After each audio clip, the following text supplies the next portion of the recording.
ఇలాంటి మరెన్నో వీడియోలు చూడడానికి like, share, subscribe and comment. ఈరోజు ఈ వీడియోలో 2025 సంవత్సరంలో రాఖీ పౌర్ణమి ఎప్పుడు వచ్చింది, రాఖీ ఏ సమయంలో కట్టాలి, రాఖీ కడుతూ చదవాల్సిన మంత్రం ఏమిటి, రాఖీ పౌర్ణమి రోజున భద్రకాలం ఎప్పుడు ఉన్నది అనే విషయాల గురించి తెలుసుకుందాము.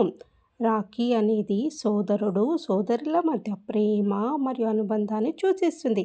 సోదరీమణులు తమ సోదరుల మణికట్టుకు రాఖీ కట్టి వారి ఆనందము మరియు సంక్షేమం కోసం ప్రార్థిస్తారు. సోదరులు వారిని కాపాడుతామని వాగ్దానం చేస్తారు. 2025 సంవత్సరంలో శ్రావణ మాసంలో పౌర్ణమి తేదీ 9వ తేదీ ఆగస్టు 2025 శనివారం రోజున వచ్చింది. శ్రావణ పౌర్ణమి తిథి ప్రారంభము 8వ తేదీ ఆగస్టు 2025 శుక్రవారం మధ్యాహ్నము 2:12 ప్రారంభమై 9వ తేదీ ఆగస్టు 2025 శనివారం మధ్యాహ్నము 1:24 పౌర్ణమి తిథి ముగుస్తుంది. ఈరోజు నక్షత్రము ధనిష్ట.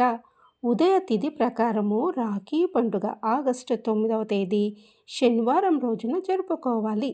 రాఖీ కట్టేందుకు శుభ ముహూర్తము ఉదయము 5:56 నుండి మధ్యాహ్నము 1:24 వరకు, మరలా రాత్రి 7:19 నుండి 9:24 వరకు. రాఖీ పౌర్ణమి రోజున భద్రకాలం ఎప్పుడుందో తెలుసుకుందాము. రాఖీ పౌర్ణమి నాడు రాఖీ కట్టడానికి భద్రకాలము శుభప్రదంగా పరిగణించబడదు. ఈ సమయంలో శుభకార్యాలు చేయకూడదు. భద్రకాలం ముగిసిన తర్వాత మాత్రమే రాఖీ కట్టాలి. భద్రకాల సమయము 8వ తేదీ ఆగస్టు 2025 శుక్రవారం మధ్యాహ్నము 2:12 నుండి 9వ తేదీ ఆగస్టు 2025 శనివారం రాత్రి తెల్లవారుజామున 1:52 వరకు ఉంటుంది. రాఖీ పౌర్ణమి రోజు భద్రుడి నీడ ఉండదు. రాఖీ కట్టే ముందు సోదరి చదవాల్సిన మంత్రము. హిందూ మతంలో వేద మంత్రాలకు ప్రత్యేక స్థానం ఉంటుంది. మంత్రోచ్చరణ లేకుండా ఏ పవిత్ర కార్యము సంపూర్ణం కాదు. రక్షాబంధన్ రోజున అక్కా చెల్లెళ్ళు తమ అన్నదమ్ములకు రాఖీ కడుతూ మంత్రం చదవాలని పండితులు చెప్తున్నారు. ఏన బంధో బలిరాజా దానవేంద్రో మహాబలః తేన త్వామభి బంధామి రక్షే మాచల మాచల అనే శ్లోకాన్ని చదివి రాఖీ కట్టాలి. దీని అర్థం తెలుసుకుందాం. అత్యంత దయగల రాజు బలికి కట్టిన అదే పవిత్రమైన దారాన్ని నేను నీ మణికట్టుపై కడుతున్నాను. అది నిన్ను అన్ని కష్టాల నుండి శాశ్వతంగా కాపాడుతుంది అని అర్థము. రాఖీ పండుగ రోజున ఏర్పడే యోగాల గురించి తెలుసుకుందాము. ఈరోజు 3 శుభయోగాలు ఏర్పడనున్నాయి. సౌభాగ్య యోగము ఆగస్టు 9వ తేదీ నుంచి ఆగస్టు 10వ తేదీ మధ్యాహ్నము 2:15 వరకు ఉంటుంది. ఈ సమయంలో కొత్త పనులు ప్రారంభించేందుకు అనుకూలం. జీవితంలో సుఖ సంతోషాలు, అదృష్టం, ఐశ్వర్యం కలుగుతాయి. శోభన యోగము శోభన యోగం కూడా సౌభాగ్య యోగం ఏర్పడిన సమయంలోనే ఏర్పడుతుంది.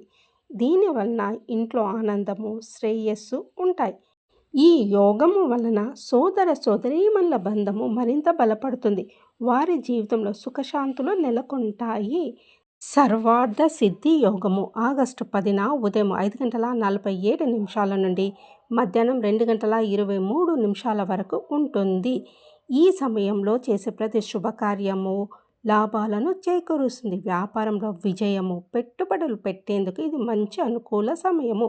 ఈ 3 యోగాలు కలిసినప్పుడు కొన్ని ప్రత్యేక ఆచారాలను పాటించాలి. సూర్యోదయానికి ముందే పవిత్ర నదుల్లో స్నానం చేయాలి. అలా అవకాశం లేకపోతే బోరు దగ్గర, బావి దగ్గర, కుళాయిల దగ్గర గంగా జలాన్ని కలిపి స్నానం చేసిన అలాంటి ఫలితమే కలుగుతుంది. లక్ష్మీనారాయణ ప్రతిష్ఠించి పూజించాలి. సోదరీమణులు శుభ సమయంలో తమ సోదరి మణికట్టుకు రాఖీ కట్టాలి.